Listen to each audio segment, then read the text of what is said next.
Hello students, आज जो है हम भारतीय इतिहास लेखन की भारतीय परंपरा में अगला टॉपिक जो है आज देखने वाले हैं।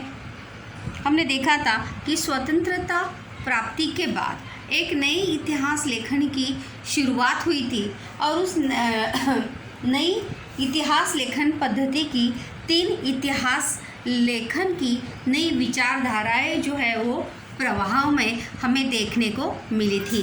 उसमें से पहला था मार्क्सवादी इतिहास लेखन, दूसरा था उपेक्षितों का इतिहास और तीसरा था स्त्रीवादी इतिहास लेखन। तो हम सबसे पहले जो है मार्क्सवादी इतिहास लेखन कहते हैं। विस्तार पूर्वक के लिए ये प्रश्न भी है स्टूडेंट्स कि मार्क्सवादी इतिहास लेखन किसे कहते हैं, तो इसीलिए इसे बहुत ही अच्छे से जो है आपको याद रखना है।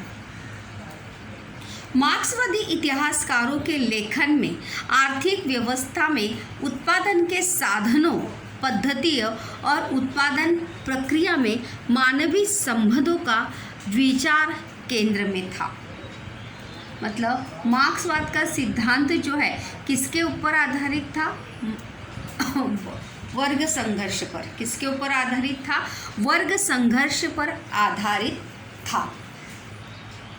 मतलब जो हमारी आर्थिक व्यवस्था है, आर्थिक व्यवस्था में अगर हम देखेंगे तो कोई बहुत ज़्यादा अमीर है तो कोई बहुत ज़्यादा गरीब है, तो कोई इतना ज़्यादा गरीब है कि उसे 2 वक्त की खाने की रोटी भी मिलती नहीं।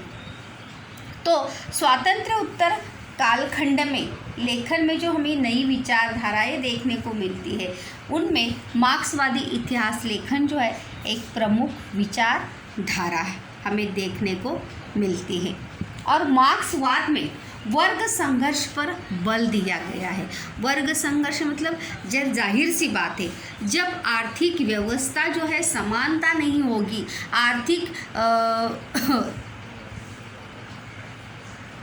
आर्थिक पद्धति या जो उत्पादन के जो साधन है, जो आर्थिक व्यवस्था में अगर हमें विषमता दिखाई देगी तो जाहिर सी बात है वहाँ पर क्या निर्माण होंगे? वर्ग निर्माण होंगे। और इसीलिए मार्क्सवाद में वर्ग संघर्ष पर क्या दिया है? बल दिया गया है। यहाँ पर देखो दिया भी है कि मानवीय संबंधों का विचार केंद्र में था, क्योंकि आर्थिक व्यवस्था से कौन जुड़ा होता है? मनुष्य जुड़ा होता है। कौन जुड़ा होता है? मनुष्य जुड़ा होता है। प्रत्येक सामाजिक घटना का सामान्य लोगों पर क्या प्रभाव पड़ता है? हर एक घटना का, सामाजिक घटना या समाज में घटने वाली घटना, फिर चाहे वो राजनीतिक हो, आर्थिक हो, पारंपरिक हो, सांस्कृतिक हो, उस हर एक घटना का प्रभाव जो है वो लोगों पर, सामान्य लोगों पर पड़ता है। और इसका विश्लेषण करना ही क्या कहलाता है? मार्क्सवादी इतिहास लेखन कहलाता है। मतलब उसका कौन सी प्रक्रिया का क्या प्रभाव हमें देखने को मिला।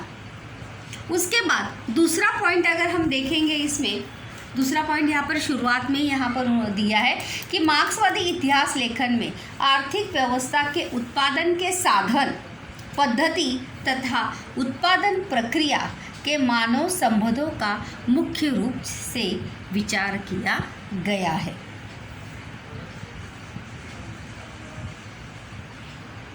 इसके आगे देखते हैं कि मार्क्सवादी इतिहासकारों ने जाति व्यवस्था में होते गए परिवर्तनों का भी अध्ययन किया है। भी सामान्य लोगों में जाति, अगर हम शुरुआत की बात करेंगे, स्वतंत्रता प्राप्ति की, स्वतंत्रता पूर्व की अगर बात करेंगे, तो हमारे भारत में, हमारे समाज में जो है जाति व्यवस्था का प्रभाव, जाति व्यवस्था का प्रभाव पकड़ा जो है बहुत ज़्यादा क्या था? ज़्यादा था। और इसी के चलते जाति व्यवस्था में जो परिवर्तन होते गए, उन परिवर्तनों का अध्ययन जो है वो मार्क्सवादी इतिहासकारों ने किया है। भारत में मार्क्सवादी इतिहास लेखन पद्धति का अवलंबन प्रभावशाली ढंग से करने वाले इतिहासकार जो है वो है दामोदर कोसंबी। मार्क्सवादी इतिहासकारों के नाम संकल्पना चित्र पूर्ण कीजिए के लिए आते हैं। देखिए कौन कौन है मार्क्सवादी इतिहासकारों में। जो जाति व्यवस्था में हुए परिवर्तनों का अध्ययन उन्होंने किया है, जो जाति व्यवस्था का प्रभाव हमारे समाज व्यवस्था में था उसका अध्ययन दामोदर धर्मानंद कोसंबी, कामरेड श्रीपाद अमृत डांगे, शरण पाटिल, रामशरण शर्मा आदि का योगदान जो है वो मार्क्सवादी इतिहास लेखन में जो है बहुत ही महत्वपूर्ण हमें देखने को मिलता है। भारतीय कम्युनिस्ट पार्टी के संस्थापकों में से डांगे एक थे। भारतीय कम्युनिस्ट पार्टी की जो स्थापना हुई थी, जाति व्यवस्था का जो उन्होंने अध्ययन किया था और उसी के चलते उन्होंने भारतीय कम्युनिस्ट पार्टी के स्थापना की थी। और उन संस्थापकों ने अमृत डांगे एक थे, जिन्होंने उनकी लिखी प्रिमिटिव कम्युनिज्म टू स्वेलरी यह पुस्तक जो है मार्क्सवादी इतिहास लेखन का एक उत्तम उदाहरण है, जहाँ पर हमें जातीय व्यवस्था, सामाजिक व्यवस्था जो है यहाँ पर देखने को मिलती है। असत्य जोड़ी के लिए यहाँ पर याद रखना है कि अमृत डांगे ने श्रीपाद अमृत डांगे उनके पिताजी का नाम है, उनका नाम क्या है? श्रीपाद डांगे। तो उन्होंने कौन सी किताब लिखी थी? Primitive communism to slavery. कौन सी किताब लिखी थी? Primitive communism to slavery. इस किताब का लेखन जो है उन्होंने किया था और यह किताब जो है मार्क्सवादी इतिहास लेखन की बहुत ही महत्वपूर्ण ऐसी किताबों में से एक है। मार्क्सवादी इतिहास लेखन के बाद बारी आती है उपेक्षितों का इतिहास। जैसे कि अभी हमने देखा कि हम भारत में जाति व्यवस्था का प्रभाव जो है बहुत ज़्यादा देखने को हमें मिला था या था, और समाज के कुछ लोग उपेक्षित रह गए थे, जिन्हें समाज के कुछ लोगों ने उन्हें क्या किया था? बाहर किया था। तो ऐसे समाज के उपेक्षित वर्ग की लोक परंपराओं का अध्ययन करने के लिए उपेक्षित इतिहास का लेखन जो है वो किया गया। इसे सब अल्टन का इतिहास भी कहा जाता है। उपेक्षित का इतिहास को सब अल्टन, किसका क्या कहते हैं? सब अल्टन का इतिहास भी उसे कहा जाता है।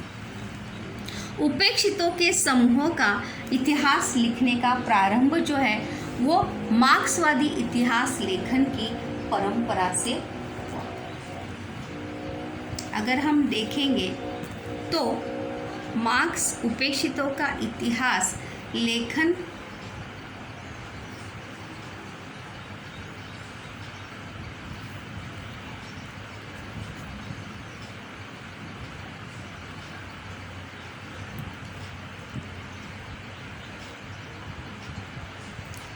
इतिहास लेखन की परंपरा से हमें देखने को मिलता है। इतिहास लेखन का प्रारंभ जो है समाज के निचले क्षेत्र में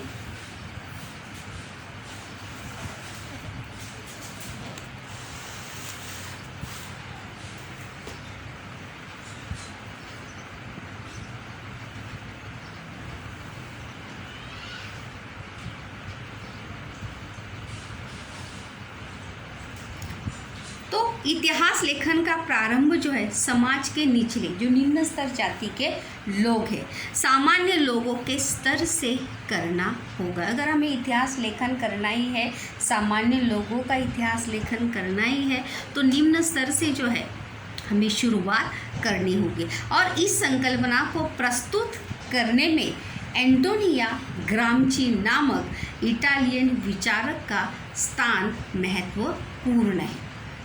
मतलब इस इटालियन विचारक ने यह बात सामने रखी कि अगर हमें सामान्य लोगों या इतिहास लेखन करना है तो हमने निम्न स्तर से जो है वो शुरुआत करनी होगी। उसी के साथ साथ उपेक्षितों का इतिहास लिखने के लिए लोक परंपरा को महत्वपूर्ण साधन जो है वो माना गया। लोक परंपरा मतलब समाज में जो परंपराएं बनाई गई थी, समाज की जो मान्यताएं थी, उनको जो है आधार माना गया उपेक्षितों का इतिहास लेखन करने के लिए। और उपेक्षितों के प्रश्न भी है कि उपेक्षितों के इतिहास लेखन में फुले और अंबेडकर के कार्य को स्पष्ट कीजिए विस्तार पूर्वक। ये प्रश्न है, याद रखिए कि उपेक्षितों का इतिहास लेखन में लोक परंपरा को जो है एक महत्वपूर्ण विचारधारा के रूप में माना गया और उसी को आधार मानकर जो है हमें इतिहास लेखन करना चाहिए। भारतीय इतिहासकार रंजीत गुहा ने किया, परंतु उसके पूर्व भारत में उपेक्षितों के इतिहास का विचार महात्मा ज्योतिराव फुले और बाबा साहेब अम्बेडकर के लेखन द्वारा सामने आता है। मतलब वहाँ पर रंजीत गुहा से भी पहले अगर उपेक्षितों का इतिहास लेखन, ये विचारधारा, ये सोच अगर किसने रखी है तो वो किसने रखी थी?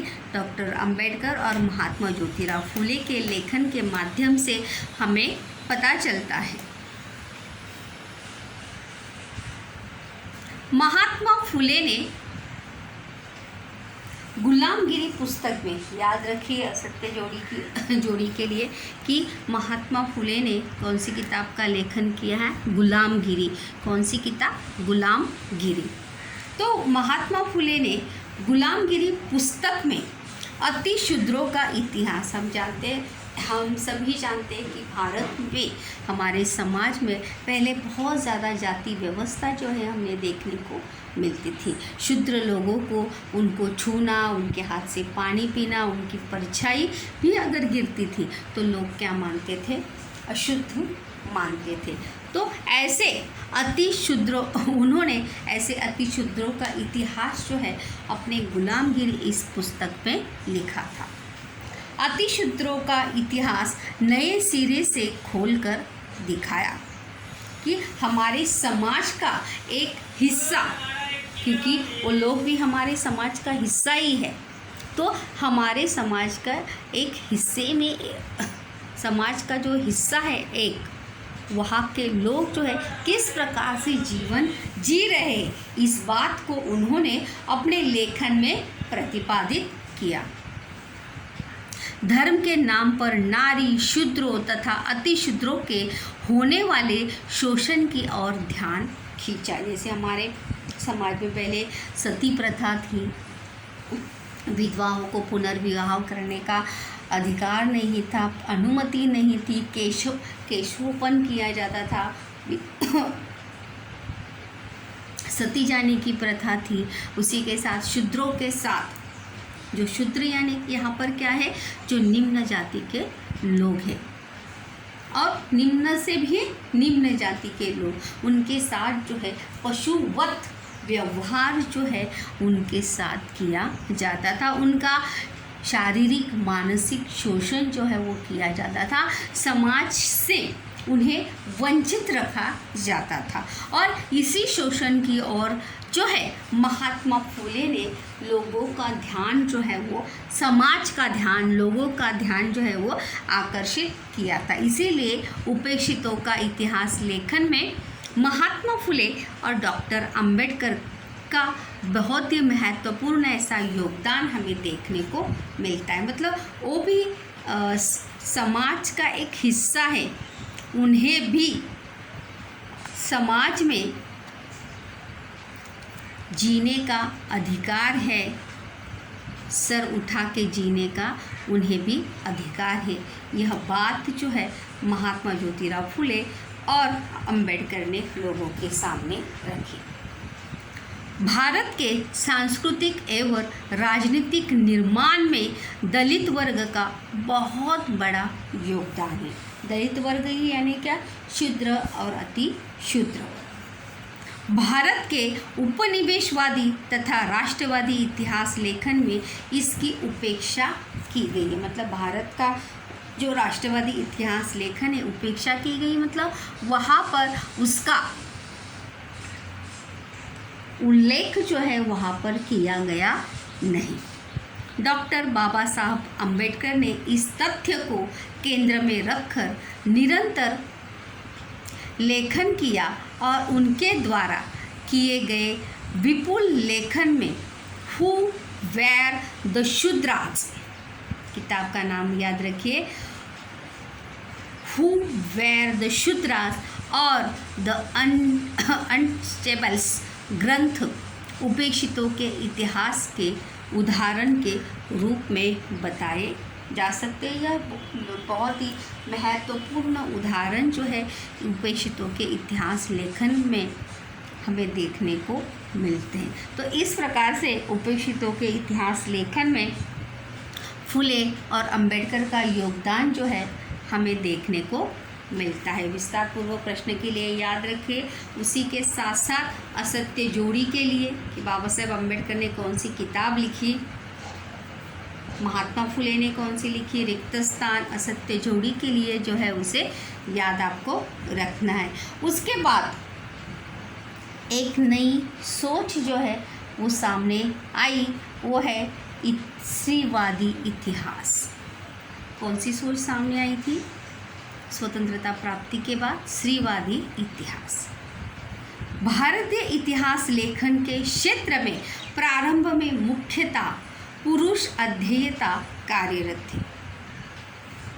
भारत के इतिहास लेखन में इतिहासकारों में मुख्यतः कौन अध्येता मतलब सिर्फ पुरुष ही इतिहासकार हमें देखने को मिलते थे। वही इसीलिए वहाँ पर कभी भी स्त्रीवादी इतिहास लेखन या स्त्रियों को ध्यान में रखते हुए इतिहास लेखन जो है वो किया गया नहीं। और इसी का परिणाम स्वरूप जो है हमें क्या देखने को मिलता है कि भारतीय इतिहास में प्राप्त स्त्रियों का स्थान और उनके द्वारा किए गए कार्य अन्य बातों की तुलना में दुर्लक्षित रह गए। क्योंकि अगर हम देखेंगे तो स्वतंत्रता प्राप्ति में या स्वतंत्रता संग्राम में भी महिलाओं ने पुरुषों के साथ महिलाओं ने भी अपना बहुत ऐसा अहम योगदान जो है वो दिया है। फिर वो चाहे झांसी की रानी क्यों ना हो, रमाबाई रानडे क्यों ना हो, ऐसी बहुत सारी महान ऐसे महिलाओं ने स्वतंत्रता प्राप्ति के लिए या स्वतंत्रता संग्राम में अपना योगदान दिया है। लेकिन इतिहास लेखन में पुरुष अध्येता यानी कि अध्ययन करने वाले जो है पुरुष थे, इसीलिए स्त्रीवादी इतिहास लेखन जो है वो दुर्लक्षित रह गया या उनके कार्यों को जो है, जैसे हम कहते हैं कि उनके कार्य की प्रशंसा या उन्होंने जो समाज के लिए जो कार्य किए गए हैं वो कार्य जो है वो दुर्लक्षित रह गए।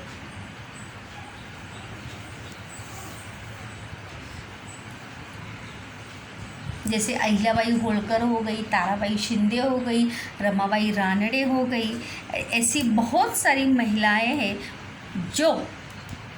जिन्होंने लेखन में या समाज में बहुत योगदान दिया है।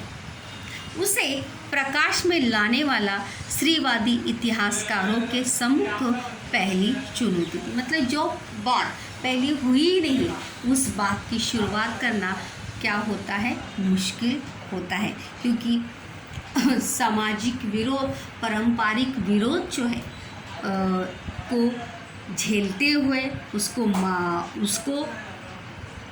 उसका विरोध करते हुए ये बहुत बड़ी चुनौती थी स्त्रीवादी इतिहासकारों के समक्ष। साथ ही स्त्रियों द्वारा लिखे गए साहित्य का अनुसंधान अथवा शोध कार्य और संकलन करना भी आवश्यक था। और साथ ही साथ अगर स्त्रियों ने जो कार्य किए हैं उसका अनुसंधान करना यानी विश्लेषण करना, उसका शोध कार्य करना, उसका संकलन करना, जानकारी संकलित करना, ये भी क्या था, आवश्यक था। ऐसा है क्या कि चलो हम ताराबाई शिंदे के बारे में लिखते हैं, रानी लक्ष्मीबाई के बारे में लिखते हैं, अहिल्याबाई होलकर के बारे में लिखते हैं, ऐसा सोचा और ऐसा हुआ, ऐसा बिल्कुल भी होता नहीं। उसके बारे में दस्तावेज़ों की आवश्यकता होती है, घटना प्रसंग का अभ्यास करने की आवश्यकता होती है। इसीलिए तो कहा गया कि साहित्य का अनुसंधान अथवा शोध कार्य भी आवश्यक था। इतिहास में स्त्रियों ने जो अपना स्थान बनाया था, उसका नए सिरे से विचार होना आवश्यक था। याद रखिए, स्त्रीवादी इतिहास लेखन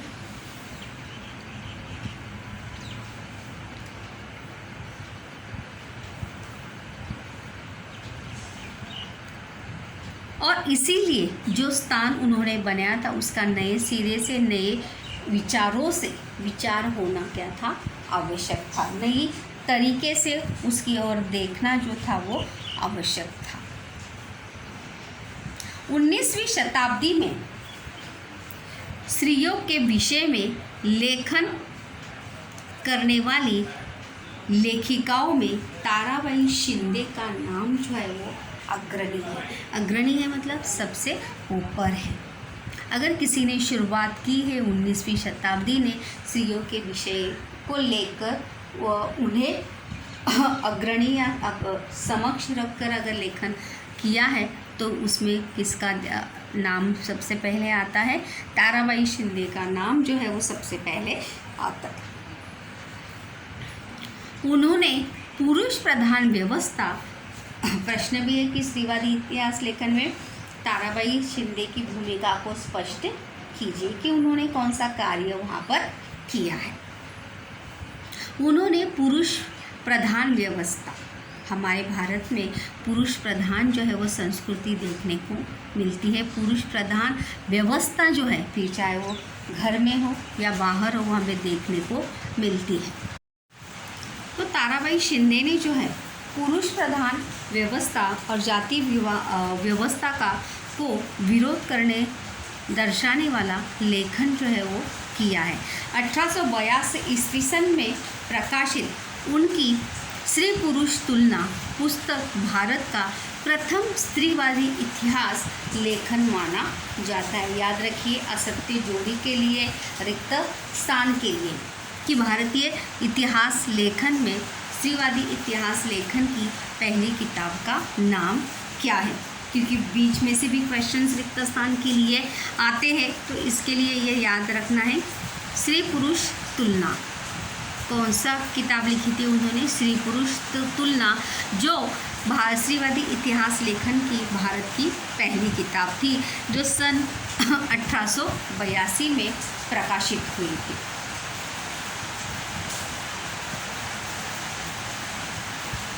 1888 ईस्वी सन में पंडिता रमाबाई द्वारा लिखित the high caste Hindu woman पुस्तक प्रकाशित हुई। इसे भी याद रखना है कि पंडिता रमाबाई, इन्होंने कौन सी किताब पुस्तक लिखी है?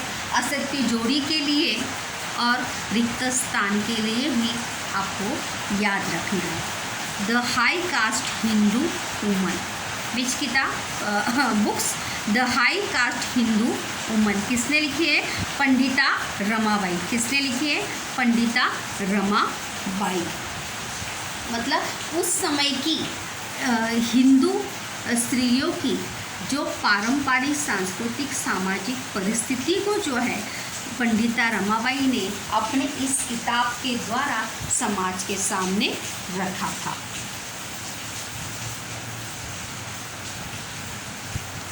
स्वातंत्रोत्तर कालखंड में जो लेखन हुआ वह स्त्रियों के साथ घर और काम के स्थान पर होने वाले व्यवहार और स्वतंत्रता प्राप्ति के बाद वहाँ से जो है, मतलब ताराबाई शिंदे, पंडिता रमाबाई, इन्होंने स्त्रीवादी इतिहास लेखन करने के साथ साथ मतलब कुछ ऐसे विषय जो हमें अपने डेली रूटीन में हमें देखने को मिलते हैं, ऐसे विषयों को लेकर भी इतिहास लेखन जो है वो होने लगा।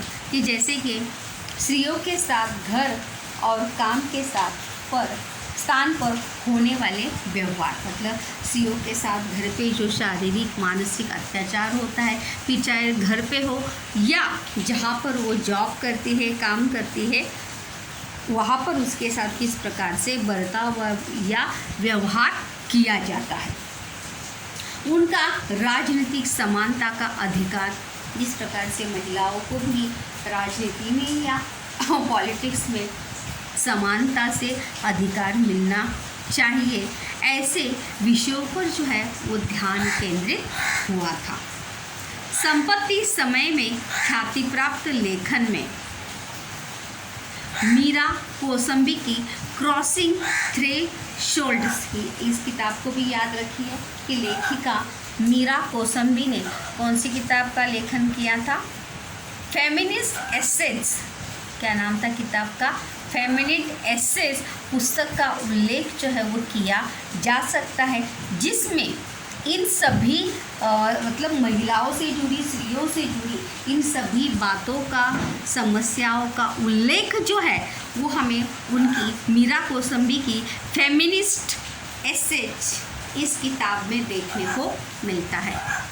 इस पुस्तक में महाराष्ट्र की पंडिता रमाबाई, भारत में डॉक्टरी कार्य करने वाली पंडिता रमाबाई जो है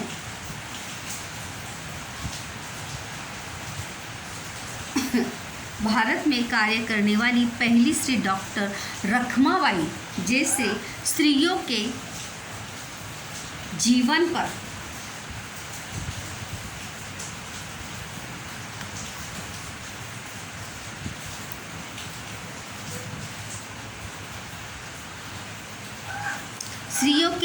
पर आधारित निबंध है। मतलब फेमिनिस्ट एसेज में अलग अलग महिलाओं के जीवन पर आधारित निबंध, इस प्रकार से एसेज होता है तो 3-4 पेज 10 पेज का आधारित लेखन जो है अलग अलग महिलाओं में पर हमें देखने को मिलता है। महाराष्ट्र में दलित स्त्रियों के दृष्टिकोण से सामाजिक वर्ग, जाति आदि बातों के संदर्भ में भी लेखन किया गया। इसमें शर्मिला रेगे का लेखन कार्य महत्वपूर्ण रहा है। उन्होंने writing caste, writing gender, reading Dalit, women's testimonies, इस किताब को भी याद रखिए। इस किताब का लेखन जो है किसने किया है? शर्मिला रेगे। किसने किया है? शर्मिला रेगे। और इस पुस्तक में दलित स्त्रियों के आत्मचरित्र पर लिखे निबंधों का संकलन किया है। आत्मचरित्र मतलब उन दलित महिलाओं ने अपनी आप बीती जो है इस निबंध के माध्यम निबंध में बताई है, जो शर्मिला रेगे ने अपने किताब से लोगों के सामने रखी है। किसी भी विशिष्ट प्रणाली, मतलब उस समय की दलित महिलाओं की जो परिस्थिति थी सामाजिक, उस उन पे जो शारीरिक अत्याचार किए जाते थे, मानसिक अत्याचार किए जाते थे, उन्हें समाज के सामने रखने का काम जो है शर्मिला रेगे ने अपनी किताब के माध्यम से किया था। किसी भी विशिष्ट विचार प्रणाली के प्रभाव में न आकर इतिहास लिखने वालों में सर यदुनाथ सरकार, जिस प्रकार से स्त्रीवादी इतिहास लेखन में स्त्रियों ने तो अपना योगदान दिया ही है, लेकिन किसी भी विशिष्ट प्रभाव, विचार प्रणाली के प्रभाव में न आकर, किसी भी विशिष्ट प्रणाली से प्रभावित न होकर इतिहास लेखन करने वाले सर यदुनाथ सरकार, सुरेंद्रनाथ सेन, रियासतकार गोविंद सखाराम सरदेसाई।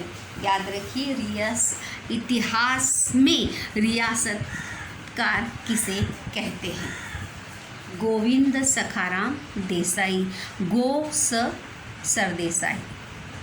त्र्यंबक शंकर सेजवलकर के नामों का उल्लेख किया जाता है, जिन्होंने किसी भी विचार से प्रभावित न होकर उन्होंने अपना लेखन जो है वहाँ पर किया है।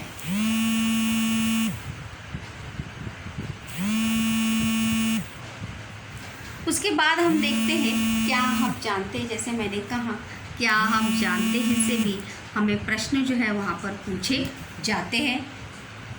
यहाँ पर अगर हम देखेंगे क्या आप जानते हैं में, वही गोविंद सखाराम सरदेसाई ने मराठी रियासत को प्रकाशित करवाकर, इसीलिए उन्हें क्या कहा जाता है, रियासतकार। क्या कहा जाता है, रियासतकार।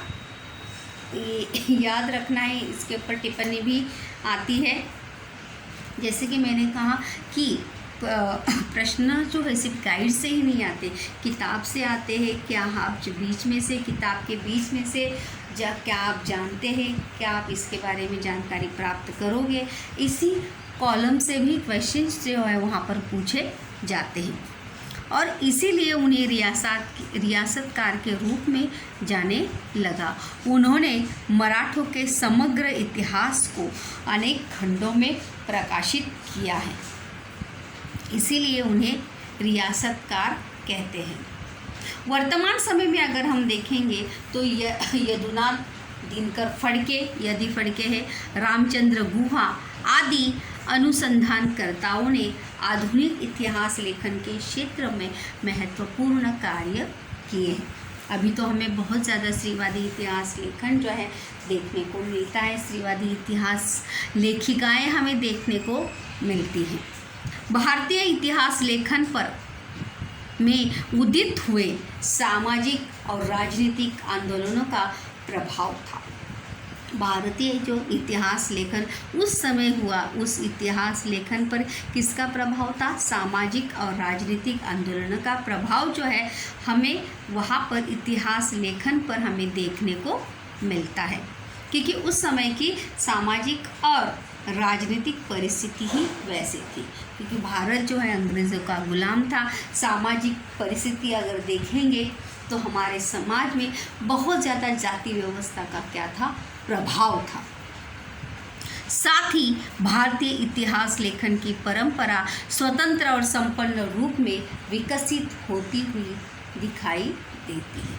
प्रभाव तो था ही, लेकिन जैसे हम कहते हैं, आगे हमने देखा कि मार्क्सवादी इतिहास लेखन, उपेक्षितों का इतिहास लेखन, स्त्रीवादी इतिहास लेखन, यह परंपरा जो है वो आगे आई। नए विचारों को लेकर इतिहास लेखन जो है वो होने लगा और भारत की इतिहास लेखन की परंपरा स्वतंत्र और संपन्न रूप से लोगों के सामने आई, विकसित होती हुई हमें देखने को मिलती। जैसे कि अगर हम देखेंगे बहुत सारे क्षेत्र में बहुत सारी बातों को लेकर, टॉपिक को लेकर जो है हम अभी आधुनिक इतिहास लेखन में बहुत सारे विषय जो है हमें इतिहास लेखन में हमें देखने को मिलते हैं। तो ये था हमारा सेकंड चैप्टर जो था इतिहास लेखन की भारतीय परंपरा, मतलब किस प्रकार से भारत में इतिहास लेखन शुरू हुआ, उसकी शुरुआत कैसे हुई, किस प्रकार से अलग अलग मोड़ पर या अलग अलग तरीके से इतिहास लेखन जो है वो संपन्न हो रहा और आगे आगे बढ़ता रहा।